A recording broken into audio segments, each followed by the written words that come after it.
여러분 군대 가 있는 아들이 부모님들에게 이렇게 편지를 썼다고 생각을 해보세요. 뭐 날씨가 점점 추워집니다. 낙엽이 뒹굽니다. 뭐 이런 얘기들 하면서 편지를 쓸 거 아니에요? 근데 그 앞에 있는 얘기 그렇게 크게 이렇게 신경 안 써도 되고 제일 마지막에 그 결론이 중요하잖아요. 돈 좀 붙여주세요. 이게 중요한 거잖아요.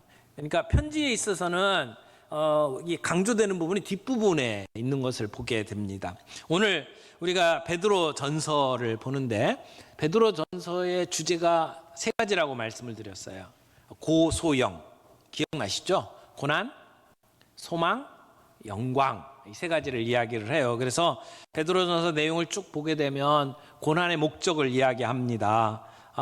고난이 왜 우리에게 그렇게 중요하냐?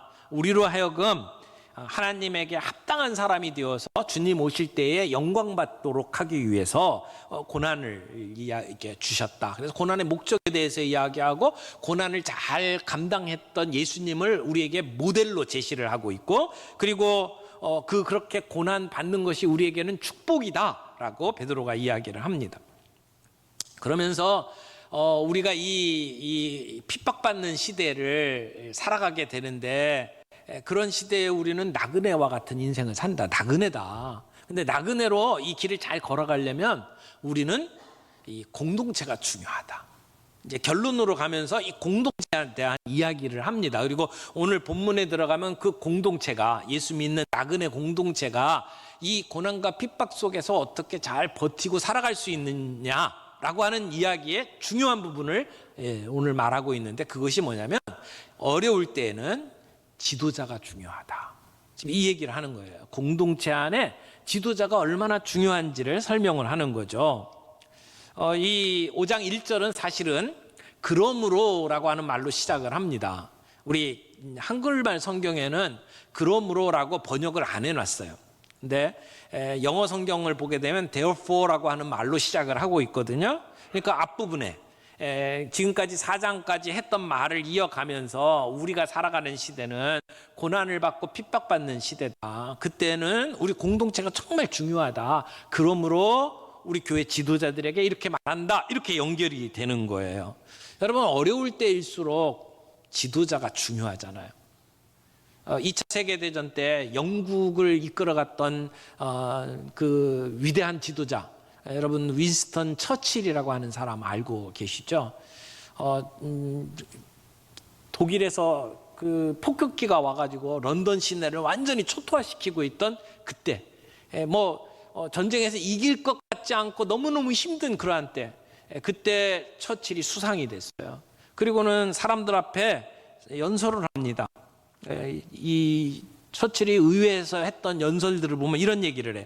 나에게는 피와 수고와 눈물과 땀 외에는 내놓을 것이 아무것도 없다.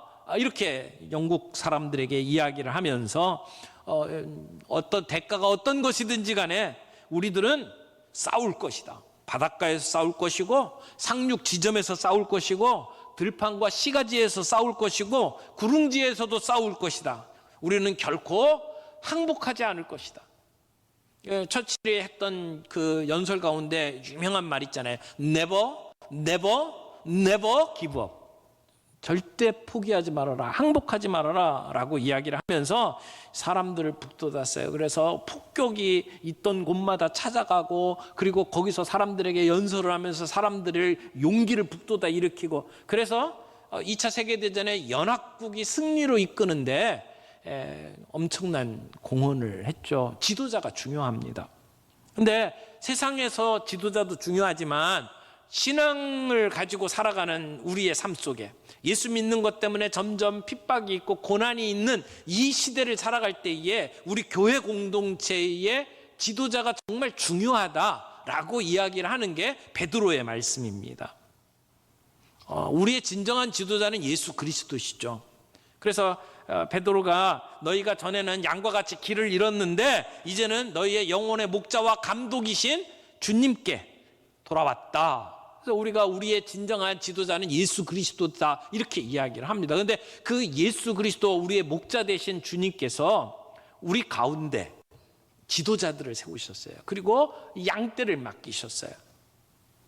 예수님께서 부활하신 후에 베드로를 찾아가셔서 네가 나를 정말 사랑하느냐? 내 양떼를 치라, 내 양떼를 먹이라 라고 부탁을 하셨어요. 우리의 목자 되신 예수님께서 베드로에게 그 일을 맡기셨어요. 베드로는 그 일을 맡았던 사람이고, 그리고 그 일을 감당하면서 오늘 교회의 지도자들에게 예수님께 배웠던 그 지도자의 원리를 여기 소개를 하는 거예요. 여러분, 좋은 지도자가 정말 필요합니다. 오늘 베드로는 이 핍박이 다가오는 시대 앞에서 교회가 흔들리지 않도록 하려면 지도자가 중요합니다. 좋은 지도자가 절대적으로 필요합니다. 하나님 앞에 경건하고 그리고 성실하게 그 일들을 감당하는 지도자가 정말 중요합니다. 그렇게 이야기를 하면서 지금 그 지도자들에게 부탁을 하고 있는 거예요. 오늘 저와 여러분에게 주시는 명령이고 권면이라고 생각을 합니다. 지도자로 어떻게 살아가야 되는지에 대해서는 베드로가 누구에게 배웠을까요? 선생님에게 배웠겠죠. 예수님에게 배웠겠죠. 베드로는 예수님과 함께 동거하면서 그러면서 예수님에게 배웠던 예수님의 제자입니다. 예수님의 삶은 이 세상의 어떤 삶보다 가장 가치 있고 의미 있는 삶이었어요. 그걸 베드로는 옆에서 지켜보았습니다. 예수님께서는 자기에게 주신 사명을 다 이루시고 십자가에서 다 이루었다라고 외치고 돌아가셨어요. 자신의 주어진 삶의 목적, 사명을 다 이룬 사람, 예수님의 삶입니다. 그 삶을 옆에서 지켜봤던 베드로가 이 교회 지도자들에게 리더십의 중요한 원리를 오늘 우리에게 가르쳐 주고 있습니다. 오늘 이 말씀 가운데 크게 두 가지를 좀 함께 나누고 싶은데, 첫 번째는 지위로 인한 교만한 마음이 없어야 한다라고 하는 교훈을 함께 나누고 싶습니다. 지위로 인한 교만한 마음. 여러분, 베드로가 누굽니까? 오늘 우리식으로 표현하면 베드로는 예수님의 제자들 가운데 우두머리였어요. 사도들 가운데 최고였어요. 로만 캐톨릭 입장에서 보면 교황이에요. 일대 교황. 요즘에 교황이라고 그러면 거의 뭐 국가의 수반을 뛰어넘는 정도의 권위를 가지고 사람들을 이렇게 부릴 수 있잖아요. 이 베드로의 입장에서 지금 이 믿고 있는 사람들에게 편지를 쓰고 있다면, 그리고 그 교회 지도자들, 장로들에게 이 편지를 쓰고 있다면 대부분의 그 사람들은 베드로에게 교육을 받은 사람들일 거예요. 베드로의 영향을 받고 예수님을 믿었거나 아니면 교회의 지도자가 되기까지 베드로의 영향을 받았던 사람들, 그러니까 베드로의 제자라고 말할 수 있어요. 그랬던 그 사람들에게 베드로가 편지를 쓰면서 이렇게 편지를 쓰고 있습니다. 1절 말씀 보겠습니다. 1절, 너희 중 장로들에게 권하노니 나는 함께 장로된 자요 그리스도의 고난의 증인이요 나타날 영광에 참여할 자니라. 자기를 소개하는데 세 가지로 소개를 하고 있어요. 첫 번째는 나는 여러분과 함께한 장로입니다 라고 소개를 하고 있어요. 여러분, 세상의 지위를 가지고 생각을 한다면 가장 높은 수장이 되어서 사람들에게 명령할 수 있는 위치에 있는 사람 아닙니까? 모든 제자들 가운데 수제자, 우리 그런 표현들 굉장히 좋아하잖아요. 수석 목사, 수석 장로. 수석은 이렇게 놓고 보는 돌이 수석인데 왜들 그렇게 좋아하는지 모르겠어요.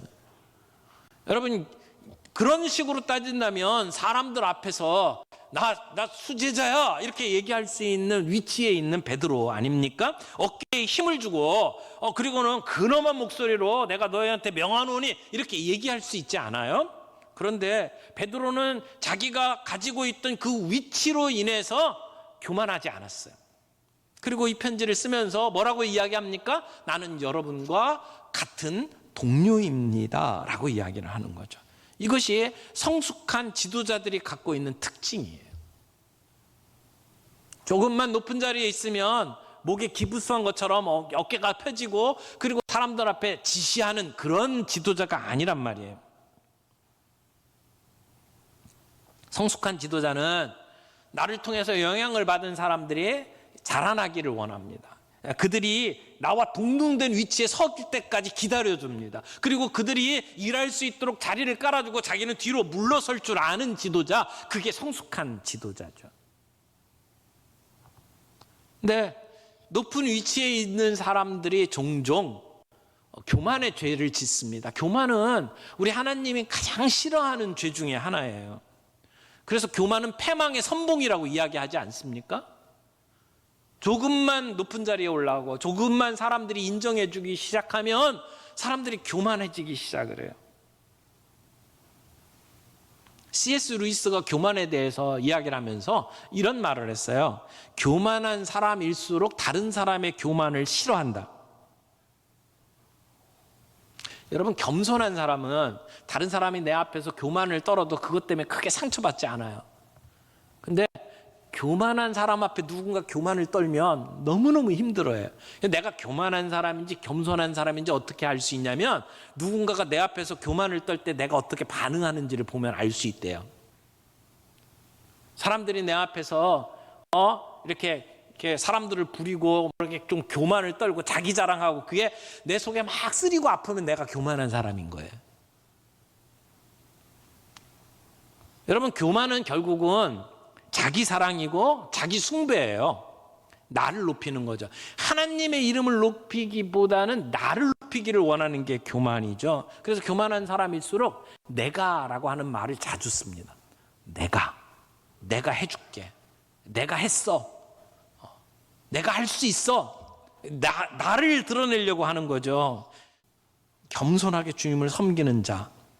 지금 베드로가 자기의 동료들을 향해서 함께 장로됐던 사람들에게 내가 여러분과 같은 장로, 동료입니다 라고 소개하며 이야기를 했던 것처럼 오늘 우리들의 삶과 사역 속에 지위로 인해서 내가 가지고 있는 그 어떤 위치로 인해서 교만하지 않을 수 있기를 바랍니다. 두 번째는 오늘 교회 앞에 지도자로 부름받은 모든 사람이 꼭 지켜야 될 중요한 원칙, 두 번째는 양무리를 치는 목자의 마음이 있어야 된다라고 하는 것입니다. 2절 말씀 보겠습니다. 너희 중에 있는 하나님의 양무리를 치되 억지로 하지 말고 하나님의 뜻을 따라 자원함으로 하며 더러운 이득을 위하여 하지 말고 기꺼이 하며. 자, 여기 하나님의 양무리를 치되라고 이야기해요. 오늘 교회 지도자는 양무리를 치는 사람이에요. 이 양무리를 친다라고 하는 것은 가축을 돌본다라고 하는 의미를 갖고 있어요. 그런데 내 양무리를 치는 게 아니고 하나님의 양무리를 치는 거라고 이야기를 해요. 하나님이 하나님의 양무리를 맡겨주셨다라고 이야기를 하는 거죠. 영혼을 돌보고 영혼들을 먹여 살리는 일에 집중을 한다면 그렇게 싸울 일이 없어요. 근데 자기 파워를 보여주고 그리고는 내가 원하는 일들을 사람들이 따라올 수 있도록 만들려고 하는 그 욕심과 교만 때문에 교회 안에 다툼이 있는 것 아닙니까?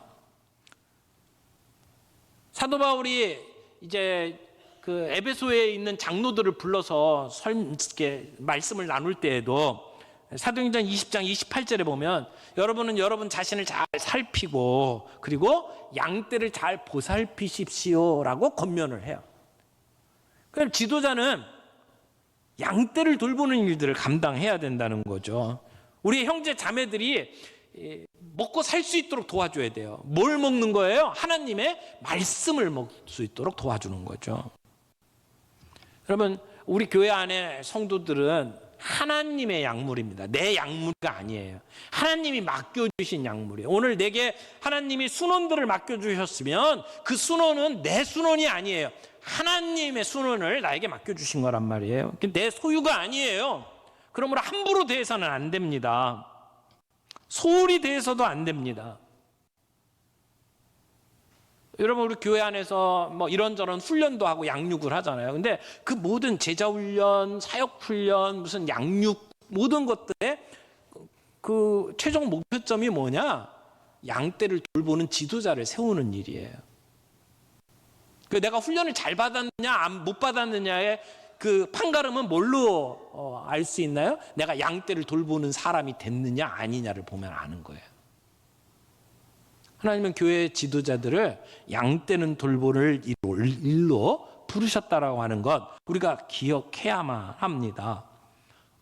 그 무엇보다도 영혼을 살리고 그들을 돌보는 일, 이것이 교회 지도자들에게 가장 중요한 책임이다.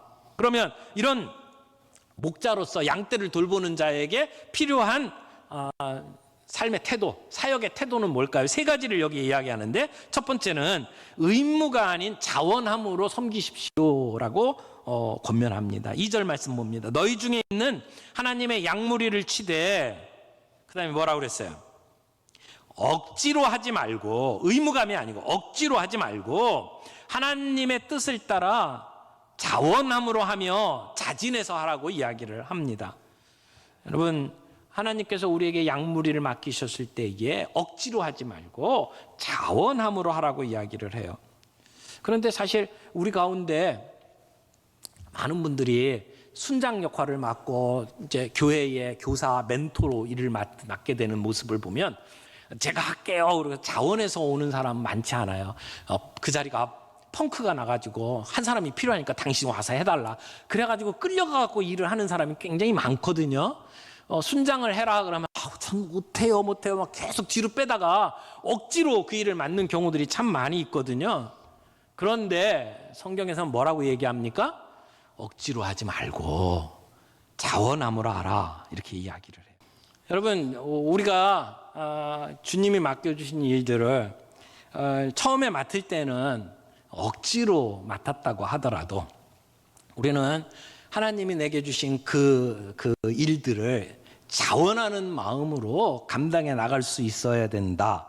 베드로가 오늘 우리에게 얘기하는 거예요. 근데 여기 하나님의 뜻을 따라, 이 말은 두 가지로 해석이 가능해요. 하나는 하나님의 뜻을 따라, 우리가 이 사역을 맡아서 감당할 때에 우리의 뜻을 가지고 그 일을 하지 말고 하나님의 뜻을 따라서 일해라.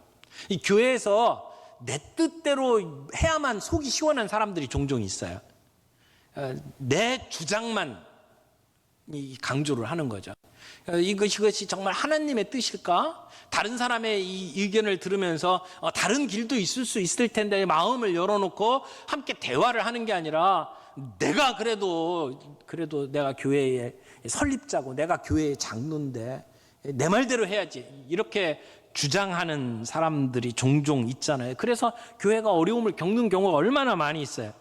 자기 뜻대로 하지 말고 하나님의 뜻대로 자원해서 일을 해라 라고 하는 말씀이 되기도 해요. 근데 이 본문을 가만히 보면 이게 하나님의 뜻이라고 하는 것보다 하나님을 따라라고 번역을 할 수도 있어요. 하나님을 따라. 하나님을 따라서 자원하라라고 하는 얘기는 하나님이 우리를 위해서 하신 모든 일들이 사실은 하나님이 자원해서 하신 일이잖아요. 하나님이 억지로 하는 일이 아니에요. 하나님이 자원해서 우리를 구원하시기 위해서 자기 아들을 이 땅에 보내시고 구원 역사를 이루신 그 하나님을 따라서 자원해서 일해라. 그렇게 이 본문이 해석되기도 합니다. 여러분, 우리가 하는 일들이 억지로 하는 일치고 거기에 좋은 결과가 나오는 일이 그렇게 많지 않아요. 하나님이 우리에게 주신 일을 정말 자원하는 마음으로 기꺼이 헌신할 때, 그때 아름다운 열매들이 맺어지는 걸 보죠. 어떻게 하면 우리가 그런 자원함으로 일할 수 있습니까? 사실은 우리가 사역하는 그 대상을 사랑하게 되면 자원할 수 있잖아요. 사랑하는 마음을 가지게 되면 자원하는 마음이 생기잖아요. 사랑하는 아내를 위해서, 사랑하는 남편을 위해서, 사랑하는 자식을 위해서라면 얼마든지 기꺼이 자원하는 마음을 가질 수 있잖아요. 오늘 우리에게 맡겨주신 그 영혼들을 바라보면서 그들을 사랑하는 마음을 가지게 되면 우리는 하나님을 따라 자원하는 마음으로 그 사역을 감당할 수 있다고 믿습니다. 그때 우리는 하나님이 주시는 능력 안에서 그 사역들을 감당할 수 있게 되죠. 두 번째는 받기보다는 나눠주려고 하십시오라고 말하고 있어요. 2절 뒷부분은 봅니다. 더러운 이득을 위하여 하지 말고 기꺼이 하며. 더러운 이득을 위하여 하지 말아라 라고 이야기를 합니다. 내게 돌아올 이익이 뭐냐, 그걸 따지면서 사역하지 말아라. 내 욕심과 이익 때문에 일하지 말아라. 여러분, 우리가 자본주의 사회에 살다 보니까 우리가 하는 모든 일들이 늘 그 대가를 따지게 되어 있습니다. 그래서 내가 이 일을 하면 나에게 어떤 대가가 돌아올까? 자기의 유익을 추구하면서 살아가는 세상을 살아가고 있잖아요. 그런데 오늘 교회 안에서 우리에게 주어진 일들을 감당하면서 내가 이렇게 함으로 말미암아 내가 어떤 유익을 얻을지에 대해서 생각하면서 그 일을 따져서 일을 한다면 우리는 그 사람을 가리켜서 삭군이라고 이야기를 할 거예요. 삭군.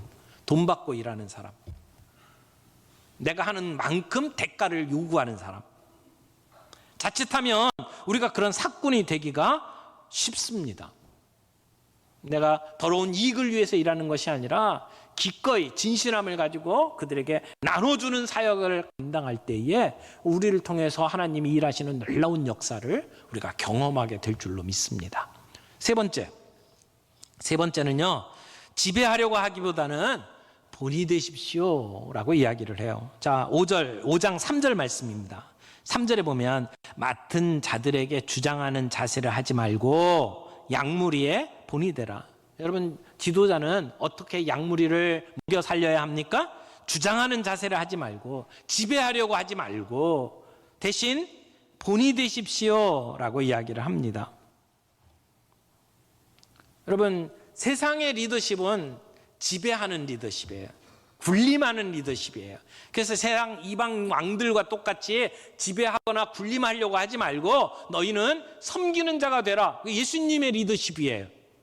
오늘 예수님은 베드로에게 그런 섬김의 리더십을 보여줬고 베드로는 그 예수님을 따라서 지금 이 동료 장로들에게 그렇게 이야기를 하는 겁니다. 지배하려고 하지 말아라.